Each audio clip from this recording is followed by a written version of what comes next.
elect to do something different anyway?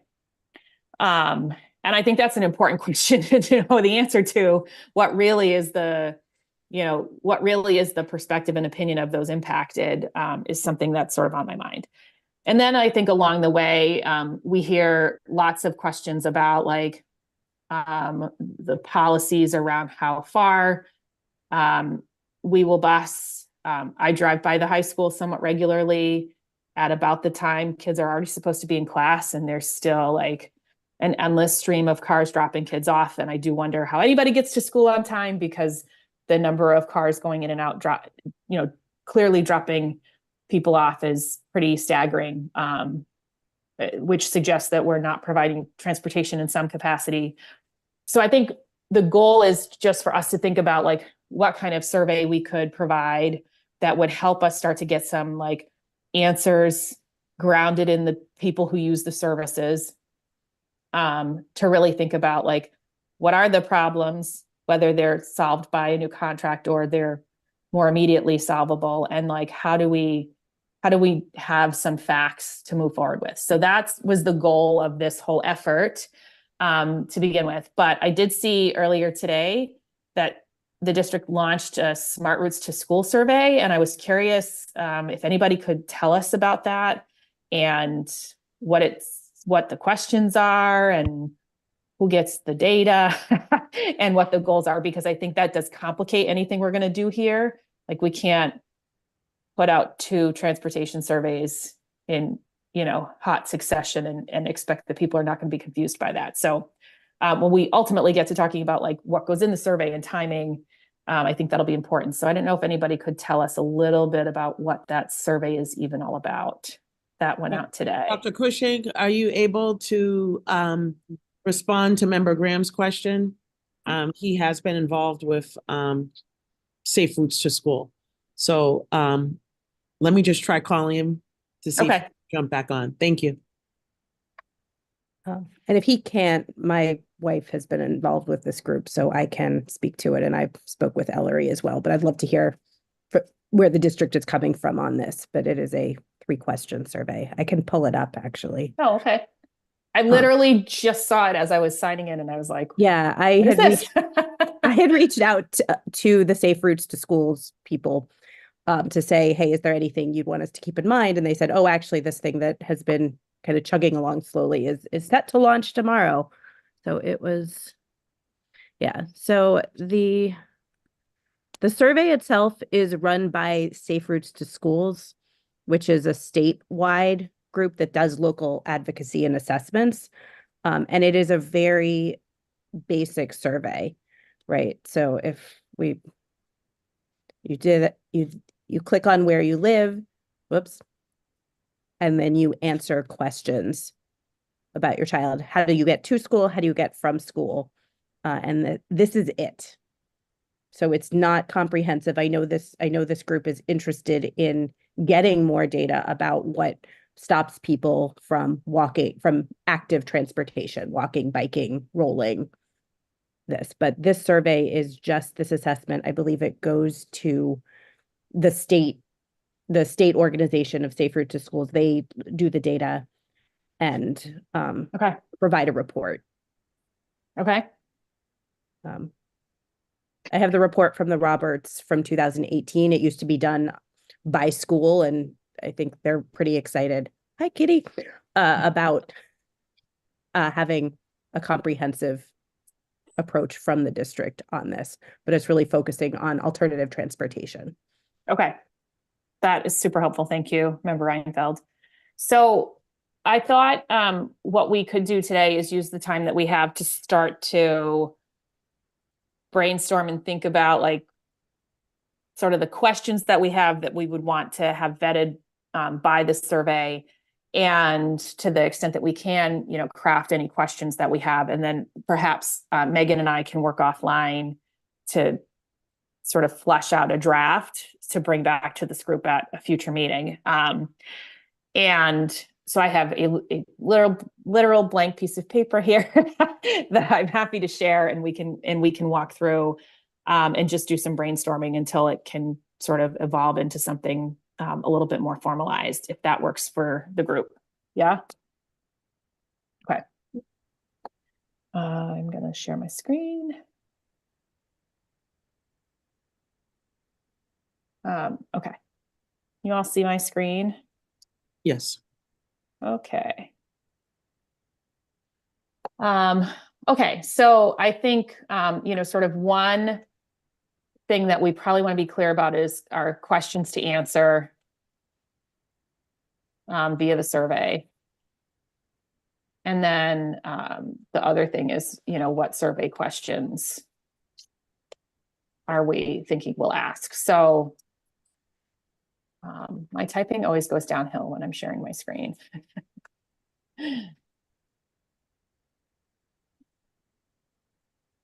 Okay. So I would be happy to hear from any of you I have some thoughts, but I will yield my thoughts to the group if anybody has anything they want to throw out there.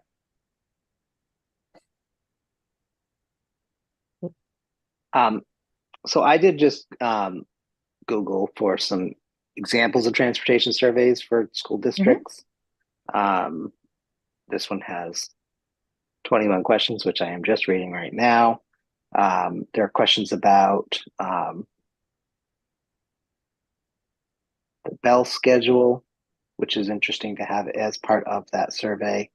I can't see the answers because it's the drop downs have presumably lots of options, but it is a survey that is closed, so they won't let you drop down and see what's behind there. There's questions about the transportation experience, positives, surprising, that kind of stuff. I also put into the chat the safe routes to schools. I believe this is a sample of what their actual report looks like. And it does have, as Member Reinfeld pointed out, it's very basic. When people are using it is sort of what I'm getting at. Getting is how do people get to school? Percentages, days of the week, the morning and the afternoon.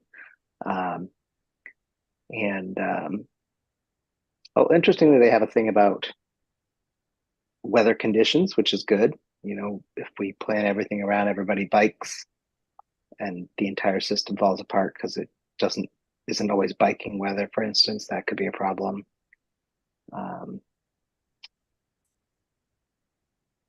Yeah.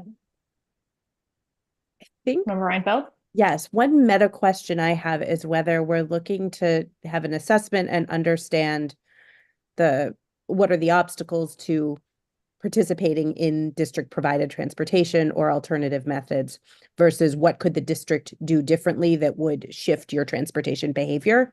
Because those are kind of two different approaches to asking the questions. Yeah, I think that's a good question. And I think the other thing on my mind is we need to, I think in terms of like how we get responses, we need to know, like, at baseline, each person who's answering the survey, how do they get to school today? And does that meet their needs? And if it doesn't, what is it that they would identify as the thing that would meet their needs, right? So like, as an example, like my 9th grader walks to school and that meets my needs because we live less than a half a mile from the high school. I might feel differently if my 9th grader walked to school, but we live 2 miles from the high school, which technically means she's supposed to walk to school. And I might say, in that case, my kid walks to school, but it does not meet my needs. And I would like the district to provide transportation so that she doesn't have to walk 2 miles to school, right? So I think like understanding sort of how it works today for the respondents and whether that meets their needs or not. And if it doesn't, like what would, I think is an important way to think about how we want to drive out these questions. And I think it maybe is both of those things, Member Reinfeld, like maybe it is like, is it that I need the district to do something different, or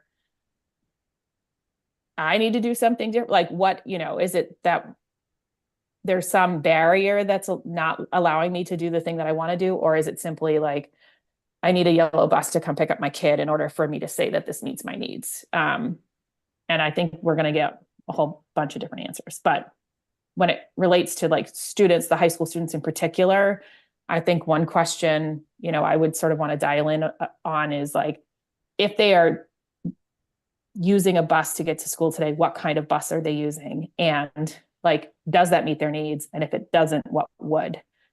Which might help us understand like the MBTA question around like, what are the preferences of the students riding, and their families for that matter, so that we can respond accordingly, and consider like what that means for us. I'm going to share this document. So is this being created in your personal Gmail Nope. or in the school? Okay, just checking. Nope. I hate that. I think that as you were just speaking, I was wondering about whether or not, looking at the survey, Safe Routes to School survey, this appears to be a survey to parents. And I think that's an important group to ask. We have questions for parents, caregivers, but I feel like there's needs to be questions to the users, the students, as well, especially for the high school. And I feel like they're very different kinds of questions.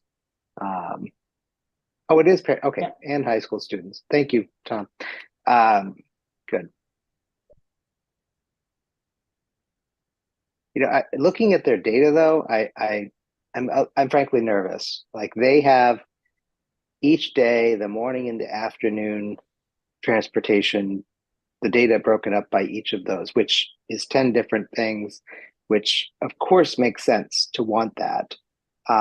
It's just, it's a lot of data, and I'm hopeful we don't have to replicate anything that we have coming out of Safe Routes to School survey. Like, hopefully we can scratch it off the list instead of asking those questions again. Well, I'm not convinced. Well, first of all, I'm not convinced that we would even have access to that data in a raw form, right? Like this is, I suppose we could ask for it, but more than likely we're going to get a report, right? That provides, I think we're going to have to ask maybe some questions more than, again, because I think we would want to be able to attribute them within our own data set, right? Right. Yep. And Megan, I'm so glad that you're able to join us. I know that you and I have talked about this a few times, like over the course of time, but I'm curious, based on what your office fields in terms of questions about transportation, like what's on your mind as we think about like what information we need to get from people.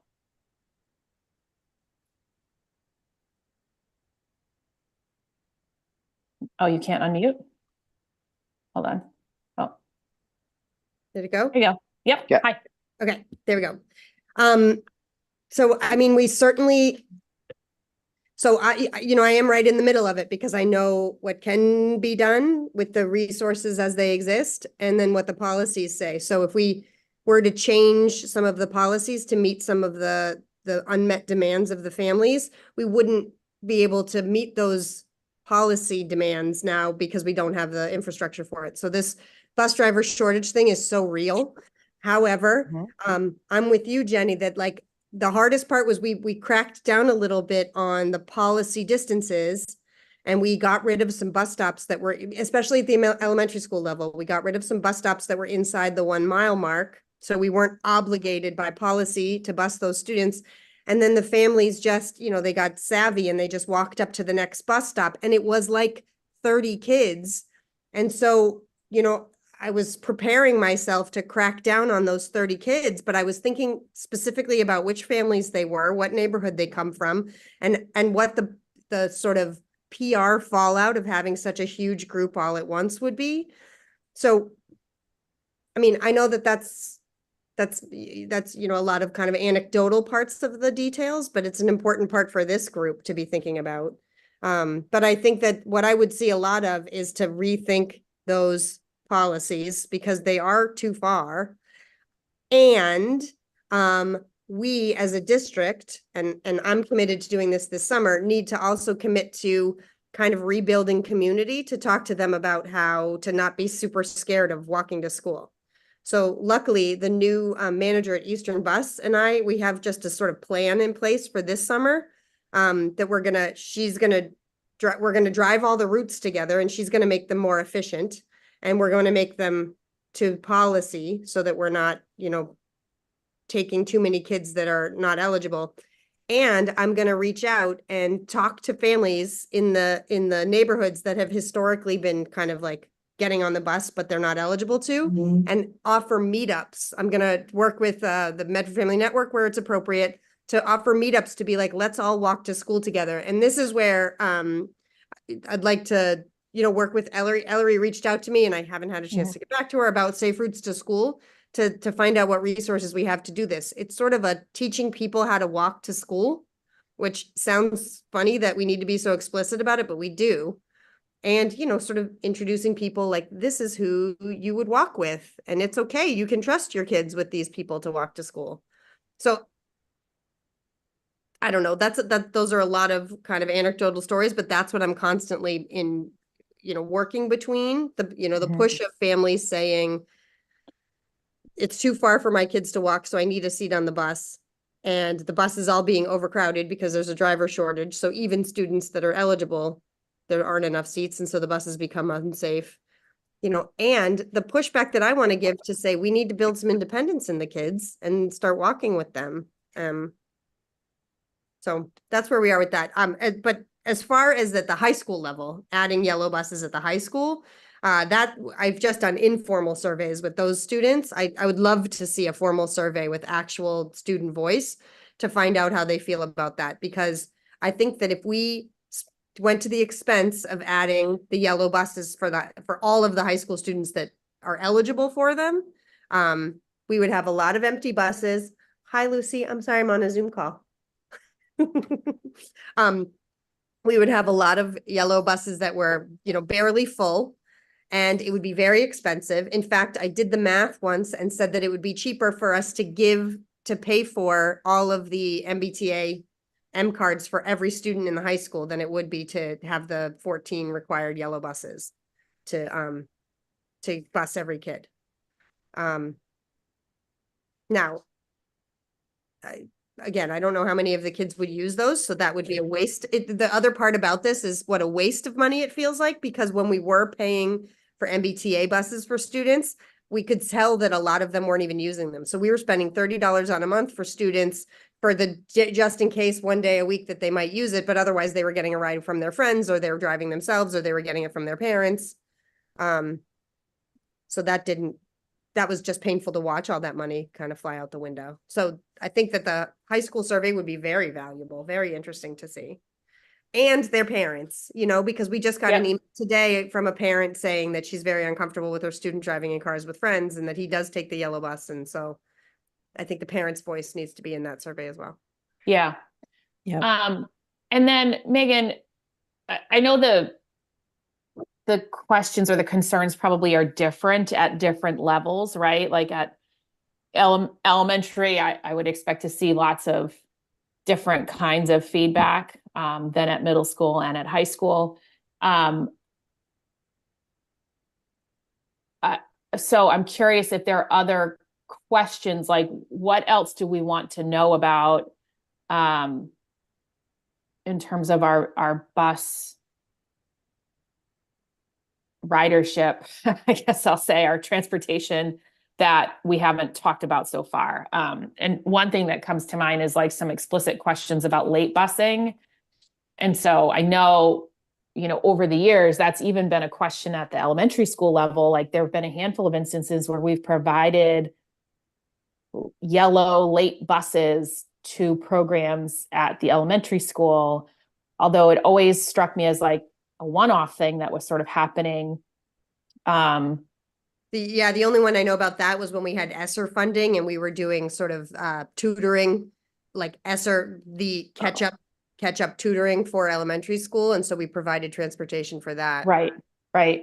And so, but I think late busing in general is a question that we should probably try to get the answer to. I know I've heard and I sort of wondered about this for forever. My middle schooler does after school sports. They're very scheduled. They're totally predictable. They start after the late bus leaves the middle school.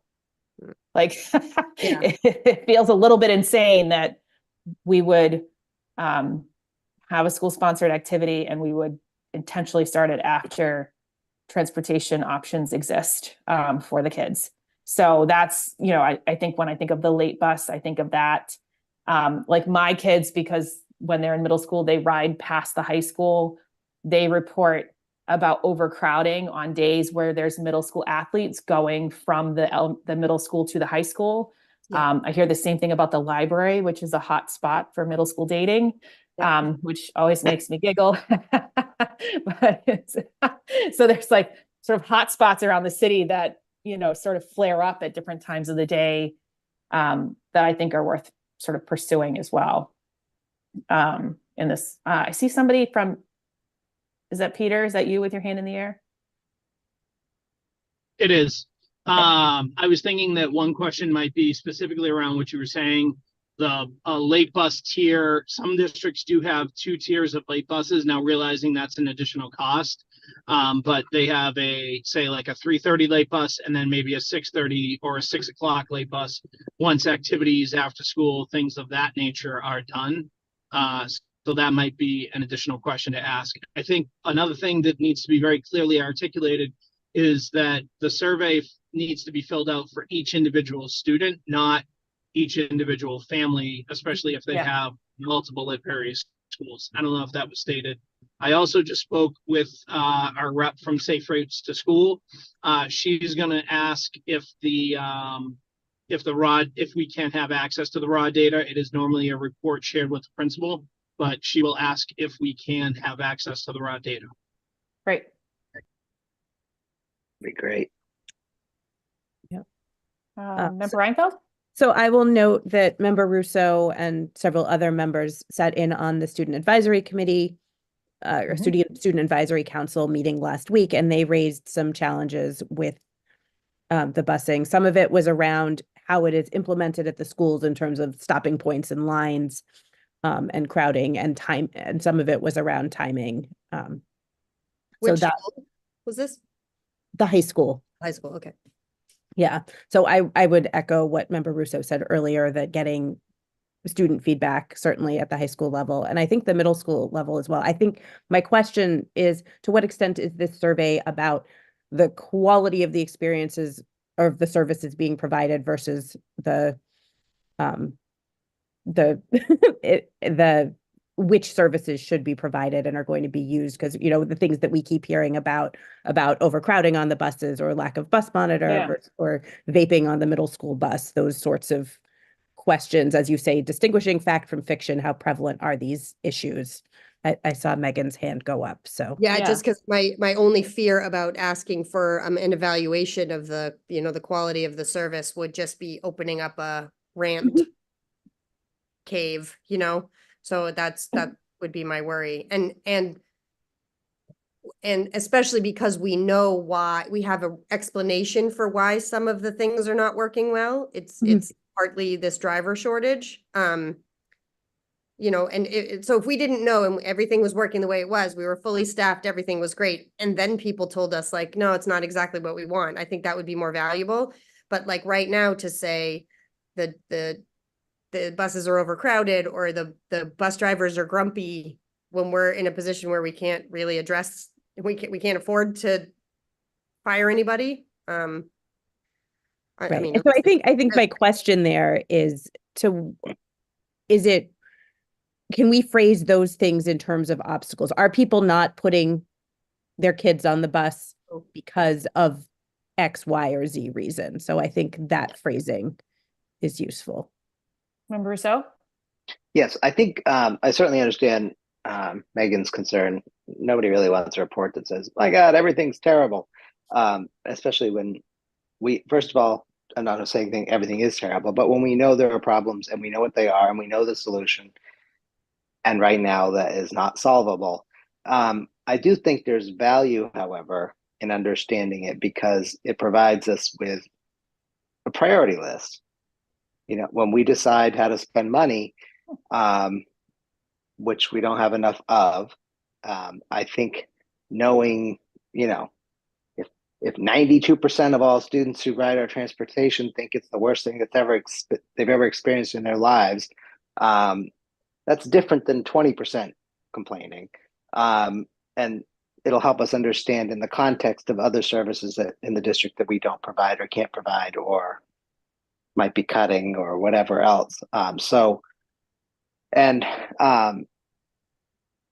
You know, I think one thing about the survey in general that worries me is like other surveys we have done, such as our superintendent search, which is the one that is most prevalent in my mind, because I did the survey, not alone, but is we really struggle with outreach is an understatement.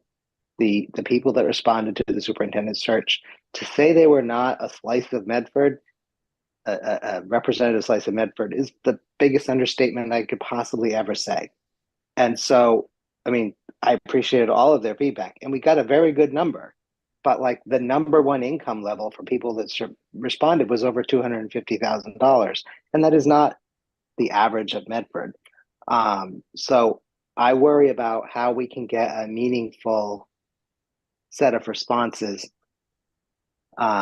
so that we are, first of all, not skewing the data so much into just people with a grudge, which is always a concern.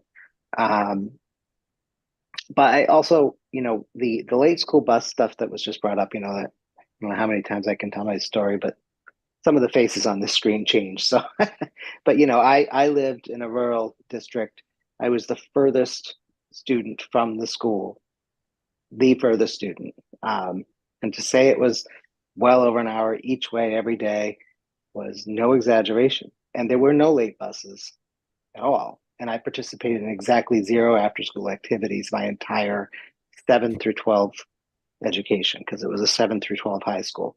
So I think, you know, certainly my strong preference is that we prioritize stuff like that because now, granted, this is not rural New Hampshire with 13 towns going to one school far, far away. It is definitely a different situation and there might be alternatives. But I'm just very sensitive to our students not participating in activities because transportation is the reason they can't. And how we get at those students and get those answers, I don't know, but I think that should definitely be a priority because they're the people who are not necessarily getting served at all. May I share a map of our school radiuses? Sure. All right. So these are our schools. Oh, my toolbar's in the way. There goes. Right. And so this is within half a mile, and then the lighter shading is 1 mile. And then these dotted lines are the 3 miles. So particularly when we're looking, right, Fulton Heights, I know we do a bus at the high school here, but we've also got a lot of outside the radius for the high school, and a lot of these neighborhoods are a particular demographic. And so there's a huge equity issue and understanding. I've loved Megan's idea of reaching out specifically to families, right? The elementary schools have these radii, but even some of that is not being captured in this. And then there's also, I think, the stigma issue that needs to be talked about, right? Riding a bus, the kids who are able to park. Is parking free for high school students? Yes. Okay. But that of course requires owning a car or having access to a car. And so I don't know to what extent stigma is informing, we can ask about how would your behavior change if we made these changes, but some of it is not, some of it is really rooted in, you know what, even if you give me these buses, I wouldn't take them. Or even if I knew how to walk to school, I wouldn't, or my family, my parent drives past the school every day, and so they drop me off, and I'm never gonna switch to something else. So what we're hoping to accomplish, is there an ideal situation that we want to achieve here, or is it just I think in my mind, if we can craft the questions correctly, like we can ask people about what they do today, and is it their preference? And if it's not, why not? Like, so that we can acknowledge that like not everybody has the same, like my mom drives by the high school every day and she's going to drop me off, and that's my preferred way to get there, right? Like I'm fine with that. And if you sent a yellow bus to my driveway, I wouldn't take it because I'm going to get in my mom's car and she's going to drop me off, right? Versus like, I don't have a parent that can drop me off, and so I walk a mile to school every day. Like I think those are different things. And I think individually, like, right, it's impossible to make everybody happy, but I think if you can get enough response to the survey, so back to outreach, if you can get enough response to the survey, you can see trend, and you can see like sort of global preferences, right? And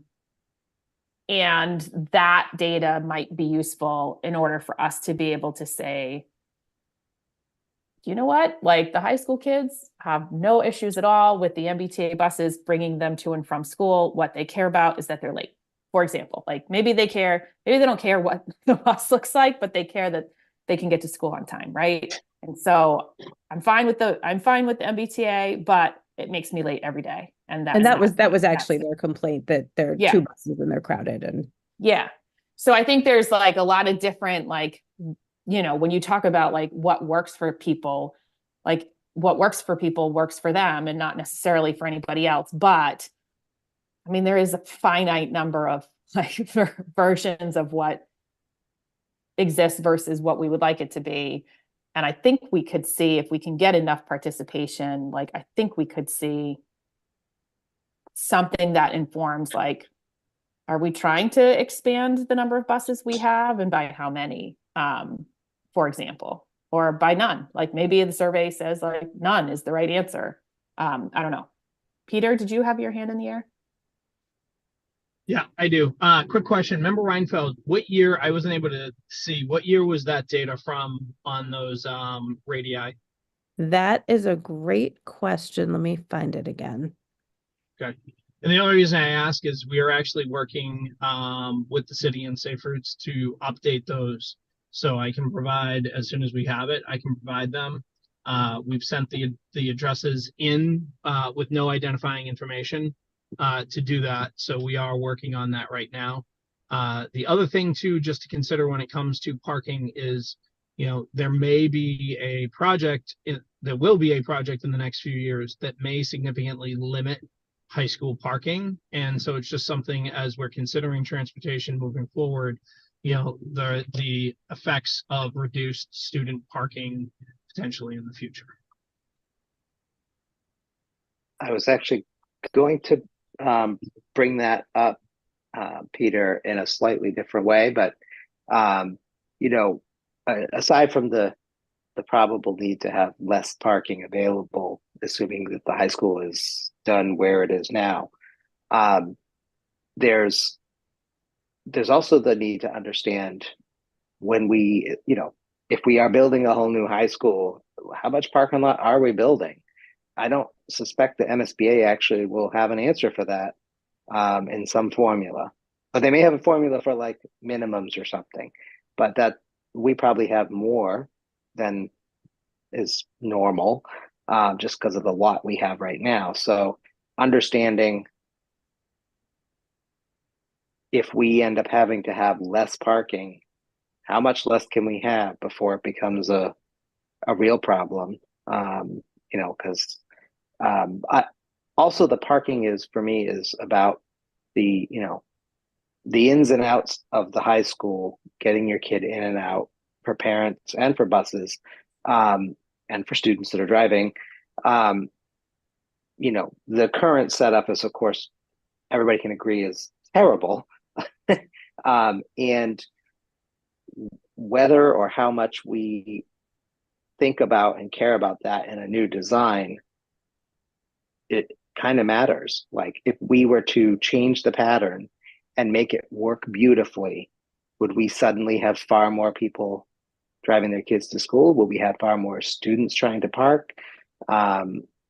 You know, those that kind of a change, if it was not so painful, I think there might be more people who are like, I'll just drop you off at school. Because I know that they're like on Wildwood across from the high school, like people are lined up there early. I'm sometimes one of them. And we won't even go up to the high school because it's so awful. And so, yeah, no, understanding what people might want to do. Like I feel like there is two things here: the evaluation of what they have, but then there's sort of the blue sky. If let's pretend we were building a Medford High from scratch and we didn't have students and we were just creating a high school from the beginning, what would people want? Which isn't necessarily what they would do, but I don't feel like we know that at all. I think the other thing that I hear about often, well, and usually like at the beginning of the year, is that there are times where our reliance on MBTA buses is like misaligned with what service they're going to provide, right? So like when we start school in August, right? Like it's like, oh, we don't have service those days. Sorry, guys, get yourselves to school some other way. So I think the other sort of thing I think my other interest in doing the survey is to be able to present like a really full picture of transportation in the district and, you know, like dispel the fiction, right, wherever it exists, and describe like what we do and why. So for example, like I'm under the impression, I could be totally wrong, that we don't have late start snow days because the MBTA buses aren't going to get our kids to school if we put a 2-hour delay on. I could be completely wrong about that. I have no idea. That's what I've always heard. I think that's what I tell people if they ask me. But we also, like, I think need to be able to sort of like lay out, like, here's what we do transportation wise and why, so that we own our story. So like Megan, my sort of immediate reaction to you saying like, we know what the problems are, was my thought was like, I don't think anybody knows that you know what the problems are. Like, I don't think the community thinks that at all. Like, I don't think they think we have a handle on it at all. And that is like, you know, Medford dies hard around being disorganized. So I think if we have answers to these questions, this is also an opportunity for us to say, here's what the data tells us about this survey. And like, here's like a level set of what we do and why, and like what we're already working on. So like, I think you're working on lots of great things. I just don't think anybody knows about it. And it's always a timing issue, right? Like, when do you tell people that you're working on something? And I think we have a lot of history around like misfiring on that timing question, you know, in all kinds of ways. But this could be an opportunity for us to say, like, as we go forward, here's what we're looking at.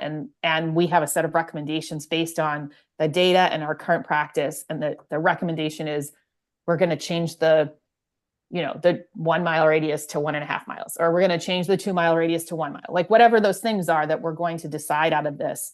Like, this is an opportunity for us to strategically say, like, this is the need, this is what we have, and this is what we think we should do over the next X years. And that's how we're going to go forward with a plan around, you know, all things transportation. I think the other question I have is like, how do we wrap in all the like the individualized transportation that the district provides? Because I think that's an important aspect to all of this, is to make sure we understand that piece of it too. And how, what the set of questions are around that individualized transportation, whether it's to schools within our district or schools that are out of district, like what, we have to sort of craft some questions about that as well for the impacted individuals who take that kind of transportation from the district. Megan, did you have a question or a hand up?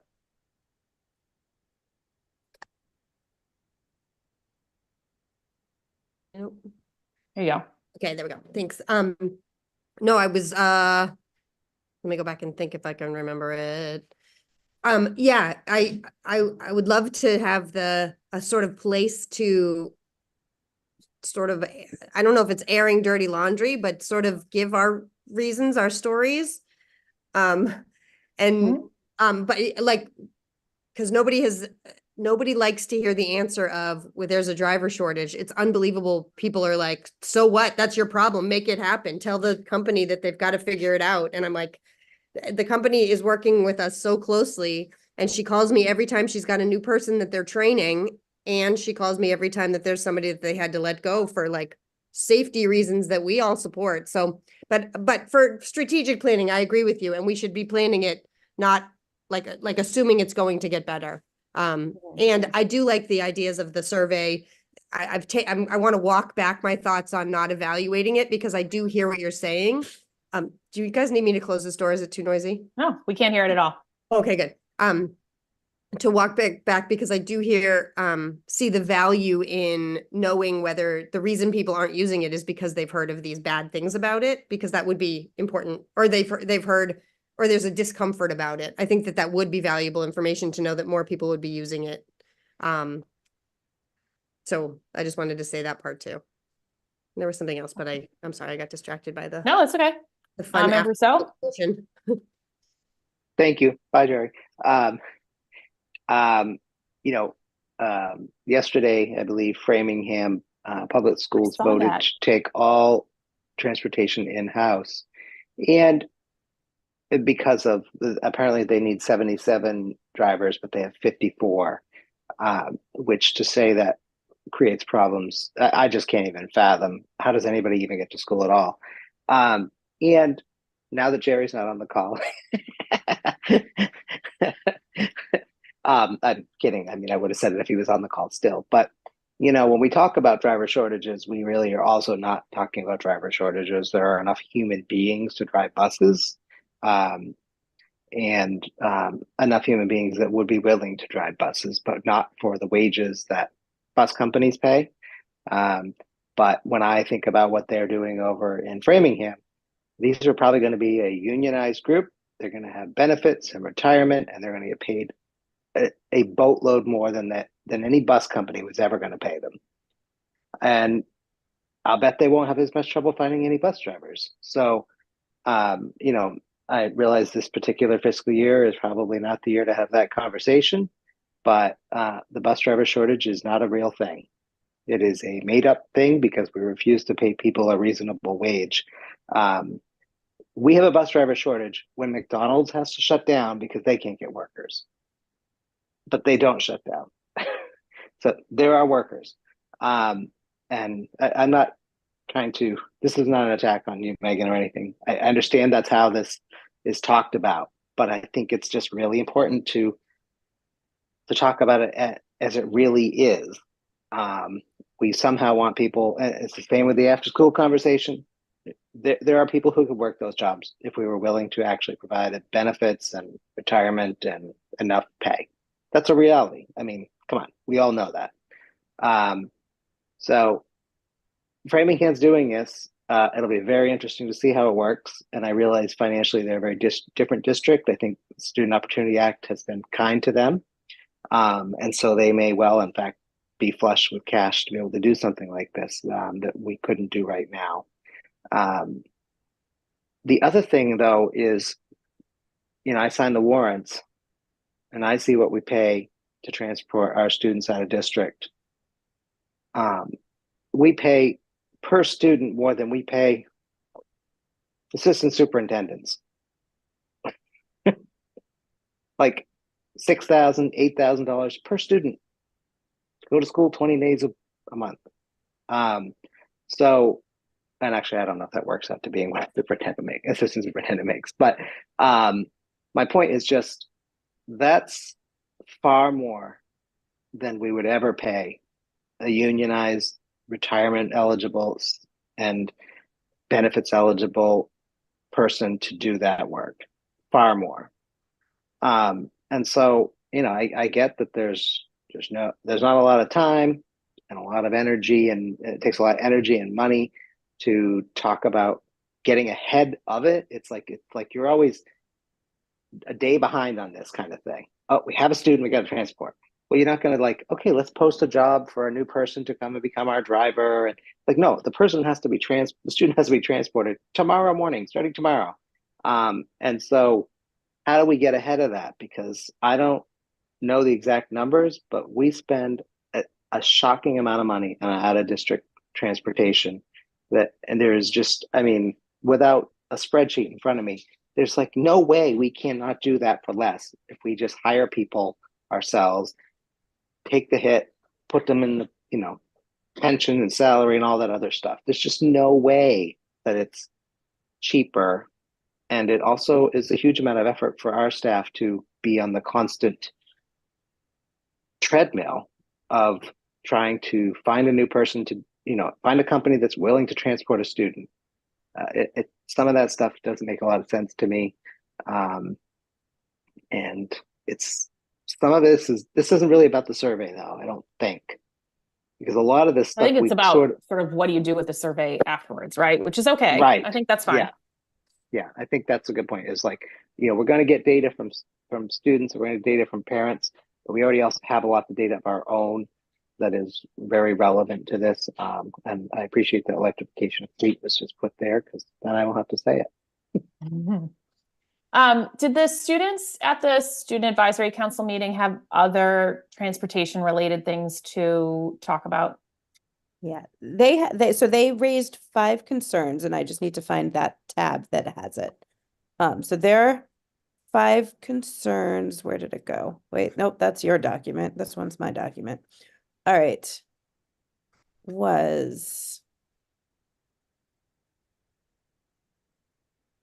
oh, where did it go?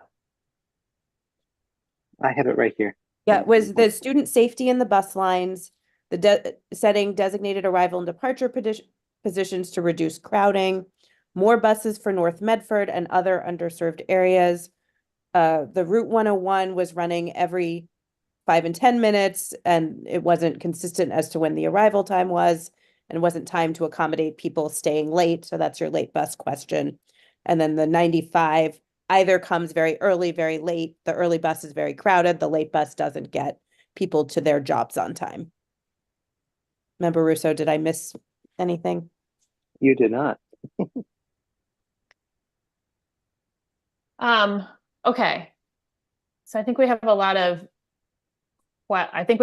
questions to answer in the context of the survey. Yeah. Well, I think a potential setup, right, is just the baseline. What do you do now? What would you like to do? Or, do we have questions about getting fewer people taking buses, more bike pool, more walk pools? But what do you do now? What would you do if the options were there for you? And what are the obstacles to getting to those ideals, whether it's walking, biking, buses, carpools, parking? I think that is how this is shaking out for me in assessing what you do.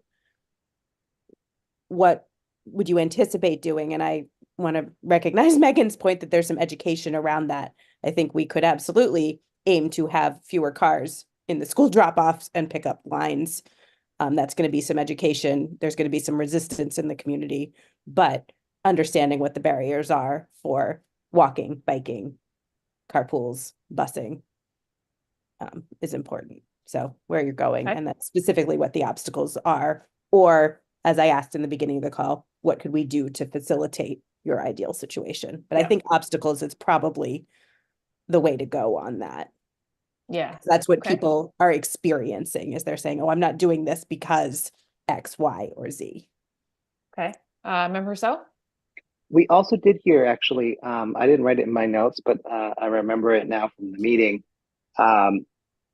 Students, I don't know how many, but some students are not biking to school because the city made the decision to not do the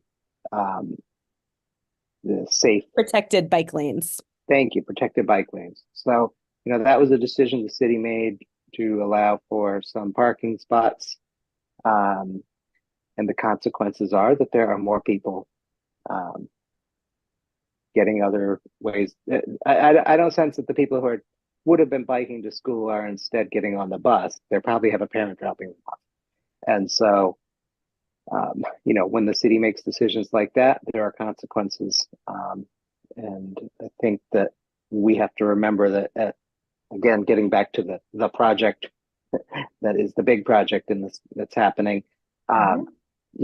There are intersections between the city's decisions and our goals, because I think having many kids biking to school would be great.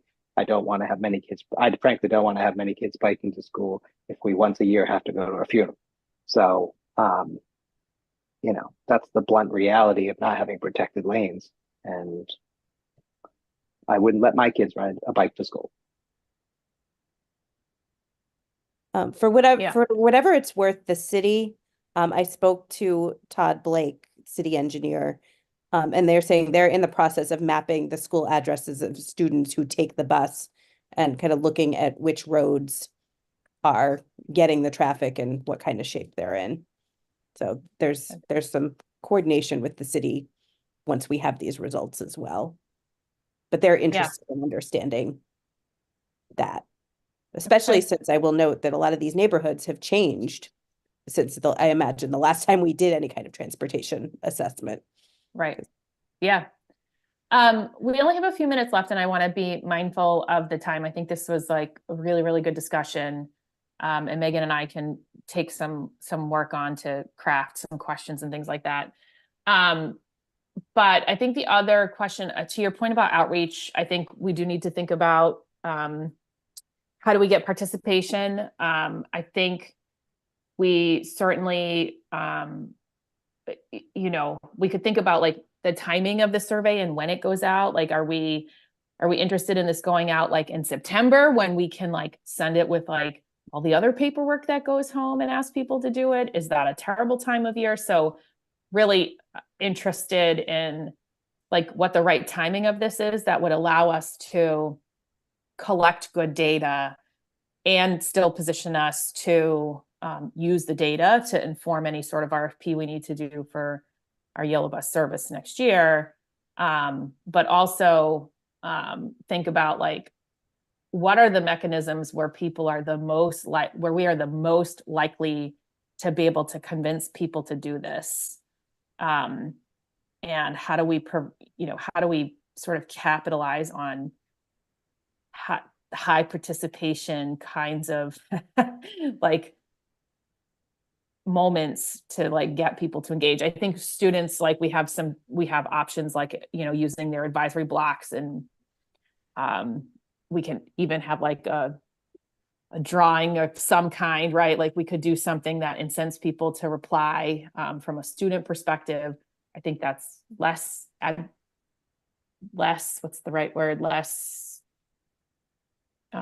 motivating maybe to parents who are like, I get 100 emails a day. I'm not going to take the time to do this, right, for a $5 gift card. But, are there other reasons why? I think there's a swath of families that will be highly motivated to do this, but I am equally concerned that we want to hear maybe more from the families who don't fill it out, or at least as much. So how do we create a way to get to them too?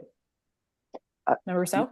Thank you. When I was looking at the Safe Schools survey results, while they have this like morning, afternoon of each day thing, which I think is great, and you see some fascinating variability, I'm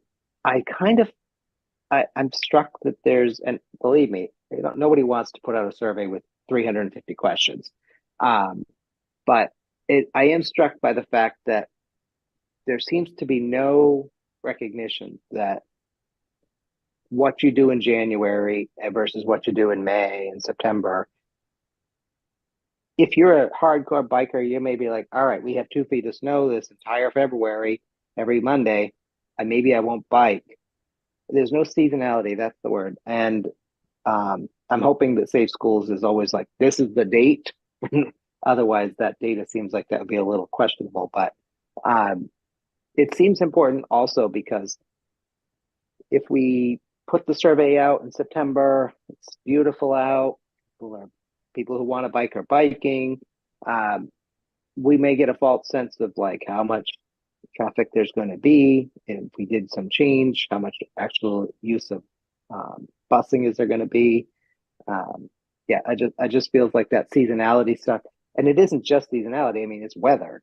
I would put a / weather on that because I mean, I'm assuming that when the nor'easter comes through, there might be fewer people biking. Yeah. Possibly. Erica, I mean, remember Reinfeld, I know. Those things don't put her off, but for the less hardy of us. Yeah. Okay. It's 5:31, so we'll wrap this up here. If there is anything else that you all are thinking about, just go ahead and shoot me a note. And then Megan, I will connect with you and we can find some time to get through the next steps here. And then once we have that, I will be back in touch to schedule another meeting for us to like review, because the thing after that